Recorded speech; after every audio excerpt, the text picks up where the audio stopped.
You're about to play an unfinished level from The Last of Us Part 2.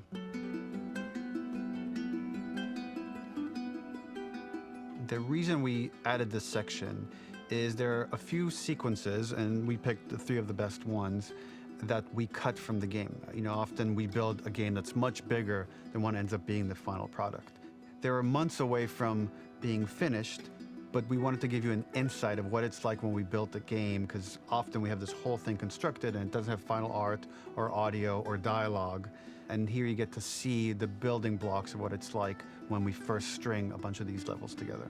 This is the intro to the first deleted level, and this one is the roughest of the 3.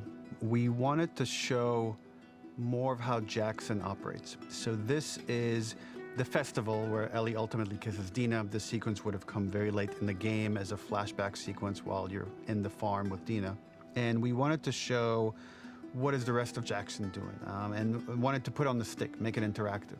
So you could see when you're outside, there are all these almost like carnival games that you can play. You could mix drinks, you could play with these kids that are playing a sort of clicker Marco Polo, sit down and listen to conversations. And all the different interactions were first or second pass, very, very early passes. The building blocks are there, but nothing is final. And ultimately, while we were very excited by this sequence, it's pretty fun and lighthearted. It just slowed things too much as we're barreling towards the end of the story at this point. So again, reminder, rough, missing audio, missing animation, missing gameplay tweaks, missing dialogue, but pretty representative of what it would have been. So enjoy.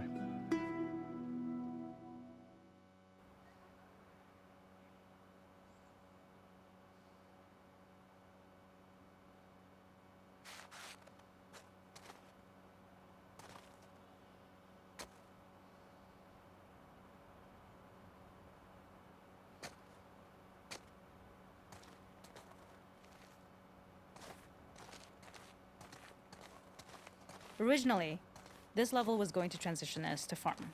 We would go all the way through to the dance, where Ellie and Dina share their first kiss. Then we would play through farm, and when Ellie plays the guitar at night, she would remember the Seth incident. So, the opening for this was a little tricky. We needed it to match at least a little what you might expect emotionally coming from prior beats, because we were already purposefully disorienting you in time and space.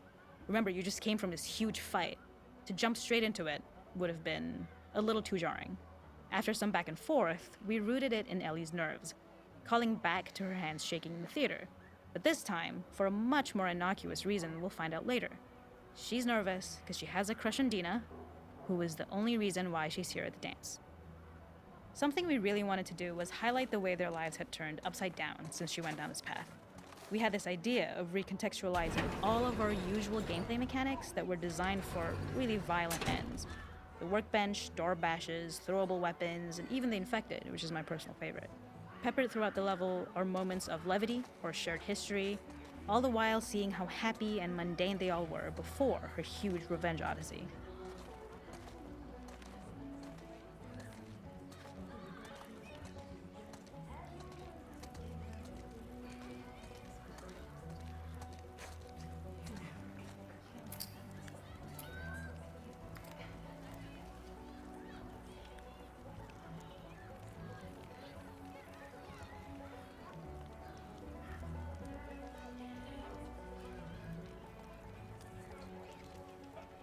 We use our workbench a lot to make a lot of things that kill and maim and hurt people.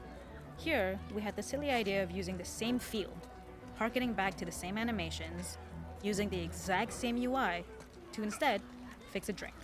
Like the workbench, you could pick your base, and then you could add something to it.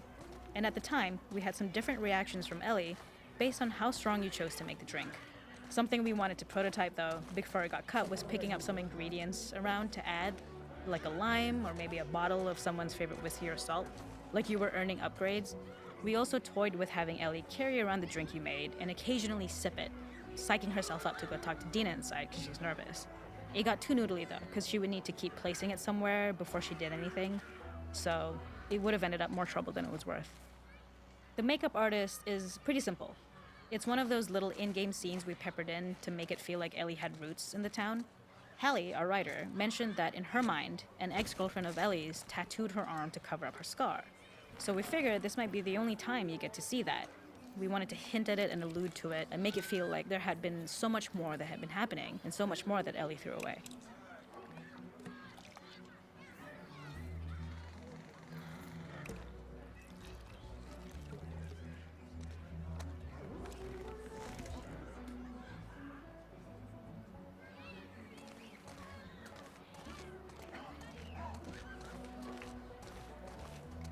This is one of my favorite sections because I think that it achieves both the slice of life aspect of Jackson while also being a stark reminder of how dark the world that they live in really is. To attract attention and curiosity, one of the kids was supposed to make this adorable, messed up little clicker impression and the others would giggle. We tried a version where if you got close enough, the kid might try and follow you a little before turning back. Since clickers are blind and move by echolocation, for this game of messed up tag, Ellie must close her eyes and listen for when the children give themselves away. The thought was that these kids are in relative safety. They still grow up with the dangers of clickers and runners, and all those lessons would embed themselves in the games that they play. When the festival got cut, they tried to preserve this moment and move it to the front of the game where the snowball fight is, as a tutorial.